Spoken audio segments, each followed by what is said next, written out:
Bonjour à tous, c'est Yuna Charbonneau du site belletemps.fr. Je vous retrouve pour vous parler de la vibration du numéro 7. Donc déjà merci beaucoup pour tous vos messages, ça m'a fait super plaisir. Il y en avait plein qui attendaient avec impatience la vidéo du numéro 7. C'est vrai que j'ai mis du temps du coup à la faire. Le confinement est terminé et j'ai eu pas mal de choses à faire. Donc en tout cas ça fait plaisir d'avoir vos messages. Ça encourage à continuer, donc merci beaucoup. Alors pour la vibration du numéro 7, en fait on va y retrouver énormément de symbolique parce qu'on dit que c'est le numéro de la quête de sens. Et partant de cette idée-là, en fait, on va la retrouver dans plein de choses. Donc, par exemple, les 7 notes de musique, les 7 couleurs de l'arc-en-ciel, le corps qui est composé de 7... les corps énergétiques qui sont composés de 7 chakras principaux. On va retrouver les cristallins fondamentaux qui sont au nombre de 7.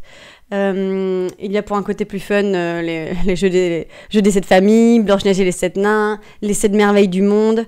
Il y a les 7 péchés capitaux. Alors voilà, on en va vraiment retrouver beaucoup. Il y a les 7 jours de la semaine, les 7 couleurs de l'arc-en-ciel, je sais plus si j'ai dit, enfin bref. Voilà, on retrouve énormément de symbolique dans ce numéro 7. Et dans la forme géométrique, on va retrouver l'étoile à 7 branches. Et en fait, l'étoile à 7 branches, contrairement à l'étoile à 5 ou 6 branches, elle est plus difficile à construire, à dessiner au niveau géométrique. Certains disent qu'on ne peut pas la faire avec un compas et une règle. Voilà. En fait, dans cette symbolique-là, c'est une étoile qui, pour construire, dépasse l'entendement de l'être humain. Et en fait, elle est en lien avec cette énergie 7, en ce sens que le 7, il dépasse, il recherche, il veut comprendre les choses, et les choses qui, justement, dépassent son entendement. Donc en fait, dans le 7, on va retrouver, pour moi, il y a 2 mots qui l'expliquent bien, c'est le pourquoi, parce que. Parce qu'en fait, l'énergie du numéro 7, il veut comprendre les choses. Donc, c'est quelqu'un qui se demande pourquoi et qui cherche des réponses.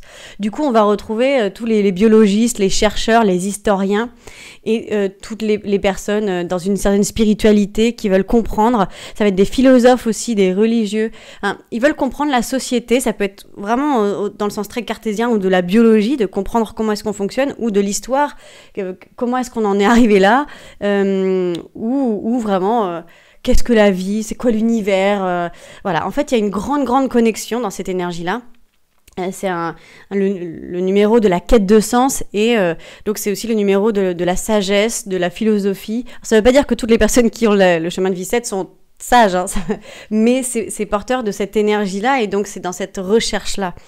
Dans la disharmonie du 7, on va pouvoir avoir un excès de confiance en soi, un sentiment de supériorité plutôt parce que du coup le 7 il sent ou il a l'impression de vraiment d'être connecté et de sentir des choses que d'autres ne sentent pas et donc de chercher quelque chose et d'avoir accès à quelque chose.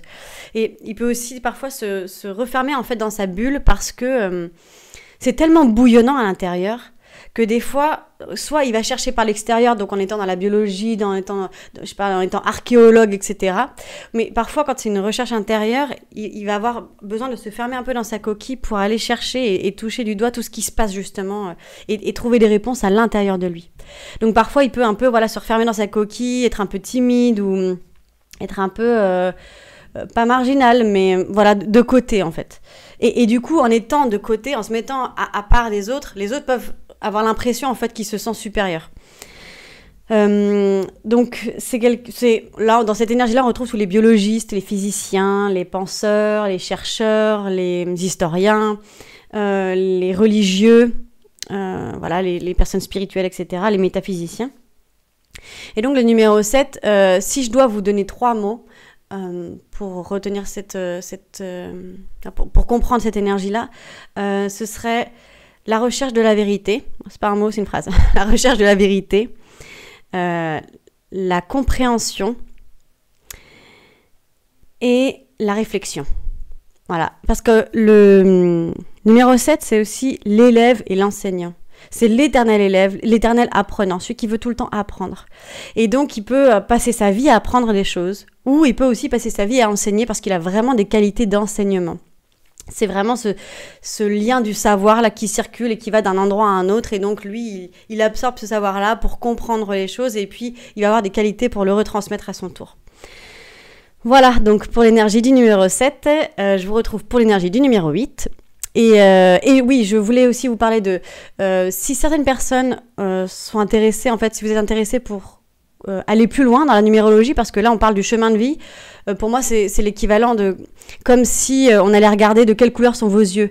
Et donc même si les yeux c'est aussi le miroir de l'âme et qu'on comprend plein de choses par les yeux, ça dit pas tout de vous. Et donc si vous êtes intéressé pour aller plus loin, moi je propose une formation à distance. Donc que quand vous l'achetez, en fait, vous avez accès à de nombreuses vidéos YouTube qui vous permettent donc d'expliquer les calculs, toutes les interprétations qu'il y a, aussi des méditations pour permettre justement d'harmoniser les vibrations des numéros en vous, voilà. Donc n'hésitez pas à aller sur mon site si ça vous intéresse, si vous voulez en savoir plus. Et donc pour les autres, je vous retrouve pour la vibration des numéros 8.